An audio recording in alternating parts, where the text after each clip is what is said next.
Good morning students, स्वागत आपका Shri Shyam PG महिला महाविद्यालय भादरा की यूट्यूब चैनल पर। देखिए, हम बात कर रहे हैं एमए फाइनल की और इसके अंतर्गत हम बात कर रहे थे तापमान से संबंधित। तापमान हमारा टॉपिक चल रहा था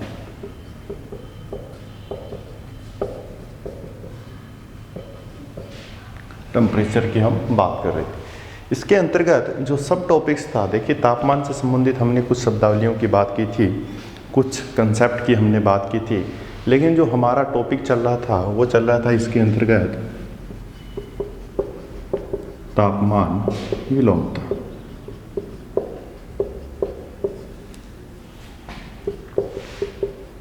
इन्वर्जन ऑफ टेम्परेचर,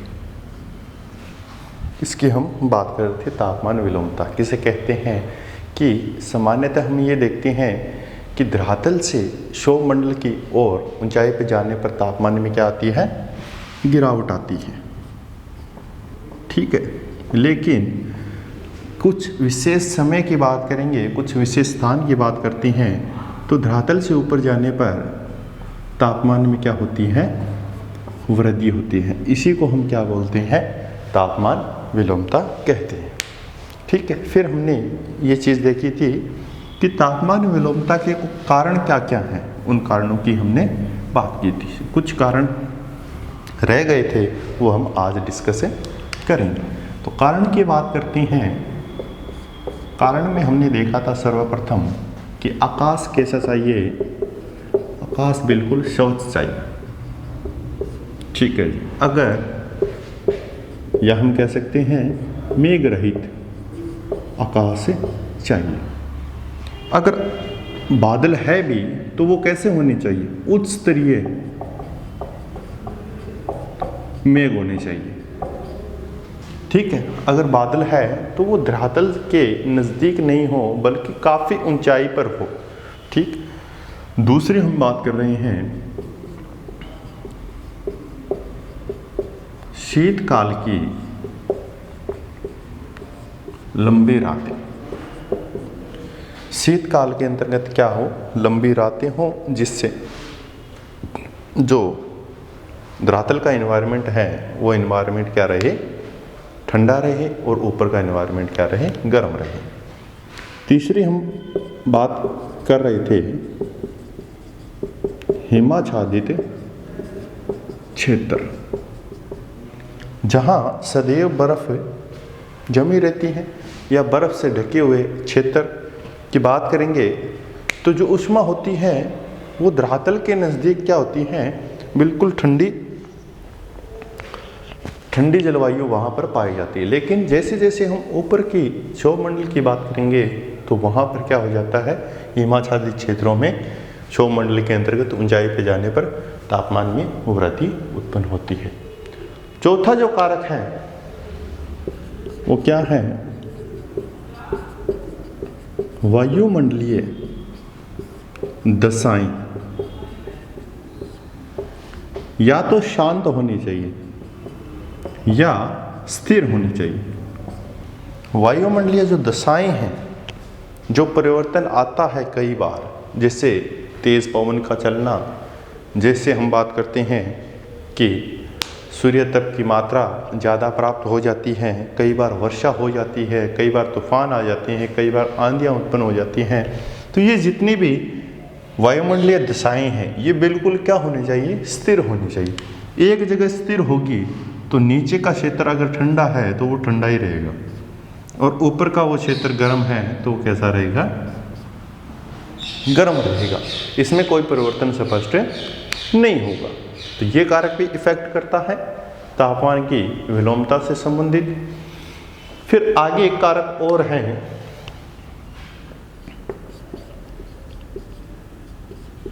पवन क्या होनी चाहिए, बिल्कुल शांत होनी चाहिए। अगर पवन चल भी रही है तो क्या है,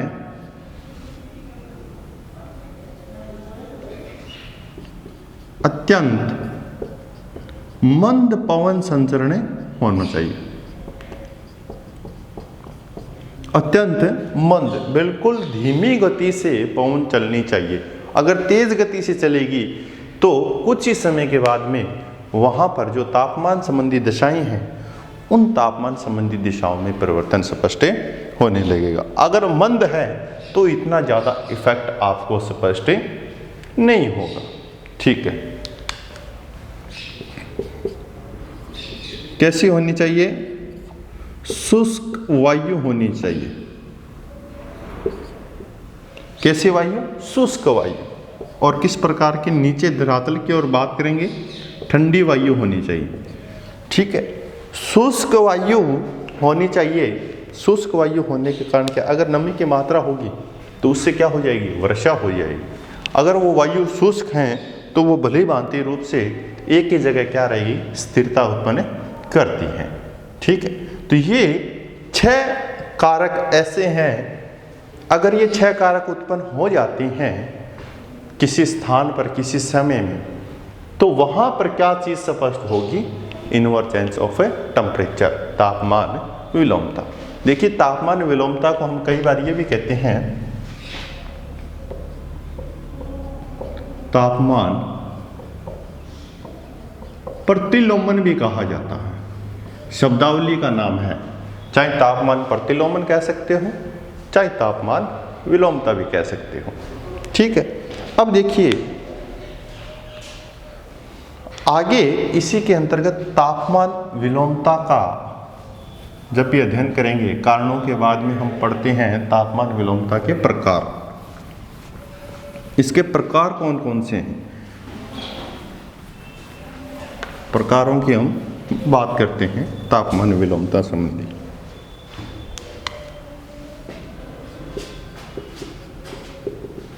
तीन प्रकार हैं तापमान विलोमता के। पहला है अप्रवाही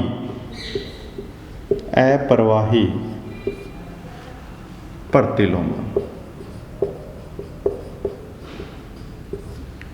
दूसरा है प्रवाही प्रतिलोमन।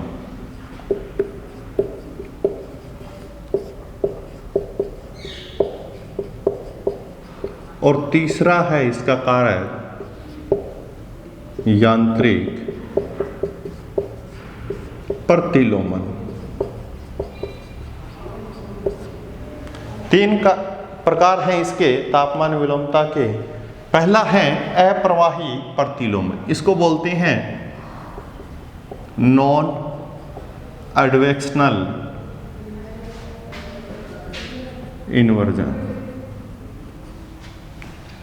पहला है अप्रवाही प्रतिलोमन, इसको बोलते हैं नॉन एडवेक्शनल। दूसरा है प्रवाही, इसको बोलते हैं एडवेक्शनल।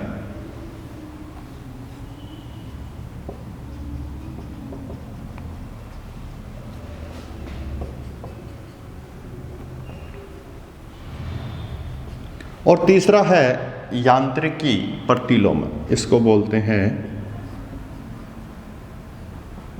Mechanical inversion. ठीक है, अब सबसे पहले हम बात करेंगे अप्रवाही प्रतिलोमन क्या होता है। प्रतिलोमन तो हमें पता है कि धरातल पर तापमान कम होता है और क्षोभ मंडल में ऊपरी क्षेत्रों में जाने पर तापमान क्या होती है? वृद्धि होती है, तापमान ज़्यादा होता है। लेकिन अप्रवाही प्रतिलोमन में क्या चीज़ स्पष्ट होती है, सबसे पहले हम यही देखेंगे।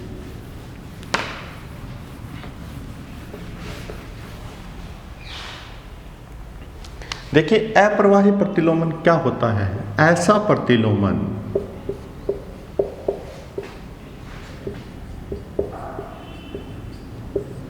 जिसमें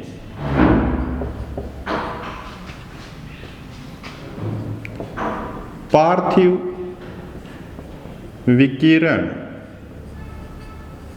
तथा ऊष्मा ह्रास में प्रत्यक्ष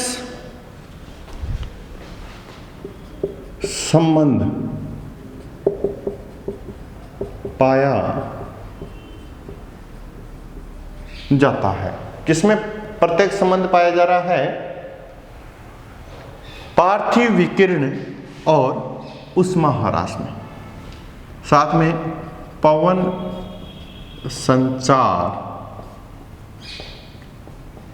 नगण्य हो, पवन संचार क्या हो, नगण्य हो, तेज गति की पवनें वहां पर नहीं चलती हो। अब पार्थिव विकिरण और ऊष्मा ह्रास में क्या होता है, प्रत्यक्ष संबंध होता है। देखिए पृथ्वी से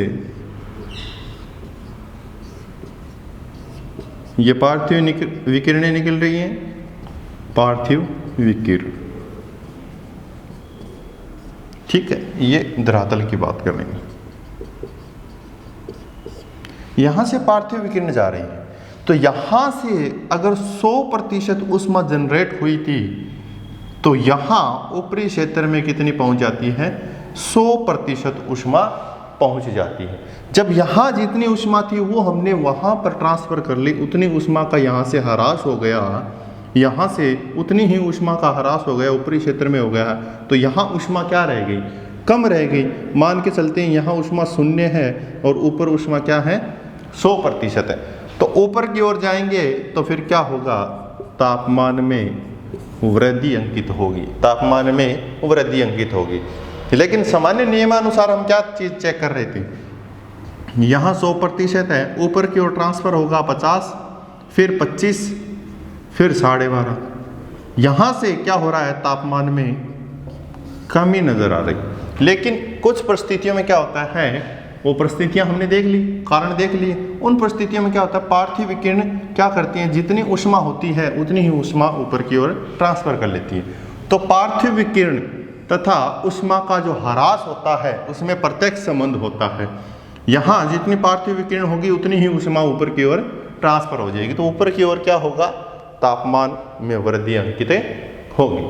अब देखिए जो नॉन एडवेक्शनल हैं, अप्रवाही, या इसको एक नाम और भी दिया जाता है, स्थिर प्रतिलोमन भी कहा जाता है। स्थिर क्या कहा जाता है, स्थिर प्रतिलोमन। अप्रवाही है, प्रवाह है तो हो ही नहीं रहा है, तो क्या है, बिल्कुल स्टेबल है। स्टेबल है तो क्या है, स्टैटिक्स, उसको क्या बोलते हैं, स्टैटिक बोलते हैं, स्थिर बोलते हैं। अब देखिए इसके 2 प्रकार हैं, अप्रवाही प्रतिलोमन के 2 प्रकार कौन कौन से हैं। एक तो है स्थायी प्रतिलोमन,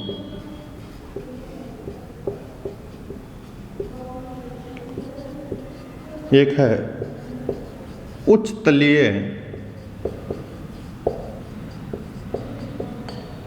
प्रतिलोमन। स्थायी प्रतिलोमन और उच्च तलीय प्रतिलोमन, 2 प्रतिलोमन स्पष्ट हुए हैं। अब देखिए स्थायी प्रतिलोमन कहां होता है, मध्य एवं उच्च अक्षांशों के क्षेत्रों में। स्थायी जो प्रतिलोमन होगा वो कहां होगा, मध्य व उच्च अक्षांशों के क्षेत्रों में। अब मध्य एवं उच्च अक्षांशों के क्षेत्रों में, जैसे पर्टिकुलर क्षेत्रों की बात करें हम, हिमाच्छादित क्षेत्र, हिमाच्छादित क्षेत्रों के अंतर्गत क्या है, उपयुक्त दशाएं पाई जाती हैं प्रतिलोमन की, और वहां सतह पर प्रतिलोमन आपको स्पष्ट होगा। तो सतह पर प्रतिलोमन कहां स्पष्ट होता है, मध्य एवं उच्च अक्षांशों के क्षेत्रों में जो हिमाच्छादित क्षेत्र है वहां पर इस प्रकार का प्रतिलोमन स्पष्ट होता है। तो इसलिए हमने उसको क्या कर दिया है, स्थायी प्रतिलोमन रख दिया है। अब देखिए, अब आप सोच रहे होंगे सर निम्न अक्षांशों में नहीं होता है क्या,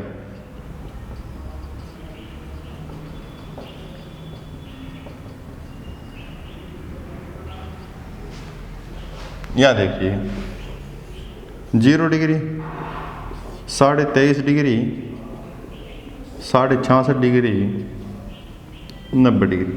अब आपको पता है कि जैसे जैसे विषुवत रेखा से ऊपर की ओर जाएंगे तापमान कम होता हुआ प्रतीत होगा। तो यहाँ 23.5 से ऊपर की बात करेंगे तो यहाँ से तापमान कम होना शुरू हो जाता है, बर्फ आनी शुरू हो जाती है। तो धरातल पर तापमान कम स्पष्ट होता है और ऊपरी क्षेत्रों में ज़्यादा तापमान स्पष्ट होता है। तो ये तो मान सकते हैं कि उपयुक्त दशाएं हैं मध्य एवं उच्च अक्षांशों की। लेकिन यहाँ सूर्य तप और तापमान की मात्रा ज़्यादा होती है, क्या यहाँ संभावना व्यक्त हो सकती है प्रतिलोमन की। यहाँ तो धरातल पर तापमान ज़्यादा ही रहेगा, कम तो नहीं रहेगा।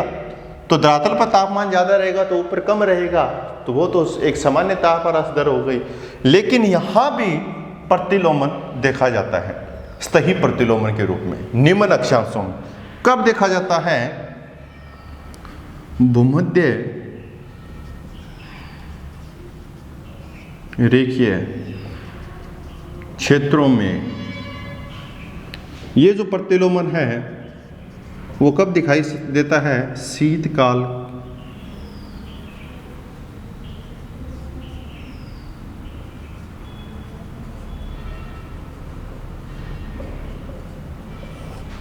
भूमध्य रेखीय क्षेत्रों में ऐसा प्रतिलोमन शीतकाल के अंतर्गत जो लंबी रात्रि होती हैं उस रात्रि के समय इस प्रकार का प्रतिलोमन स्पष्ट होता है।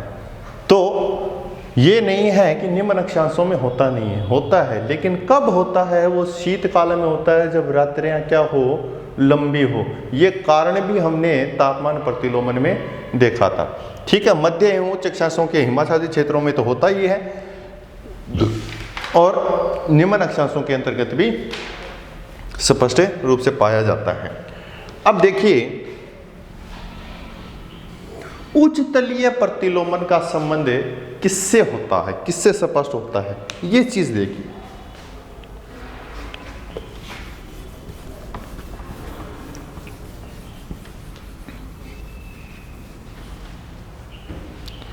उच्च तलीय प्रतिलोमन का सीधा सा संबंध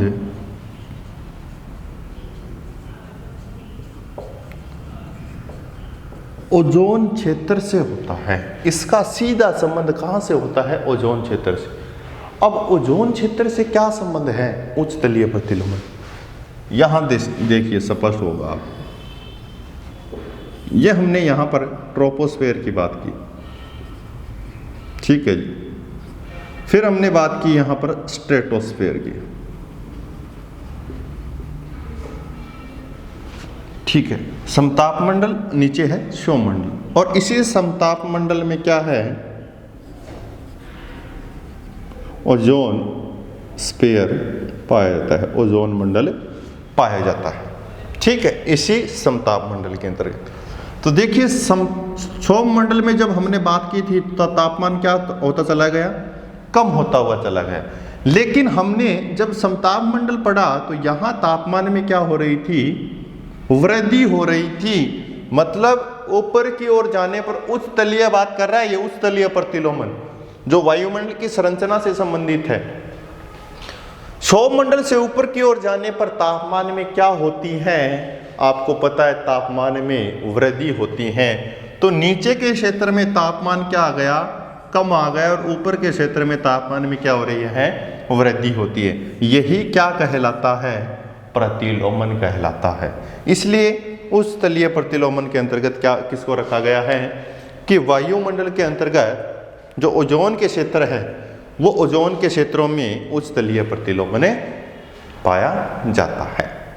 तो ये हमने अप्रवाही प्रतिलोमन के अंतर्गत है, या हम बात कर सकते हैं नॉन एडवेक्शनल की बात करें, या हम बात कर सकते हैं स्थिर प्रतिलोमन कि जिसमें दो ही शब्दावली आपको याद रखनी है।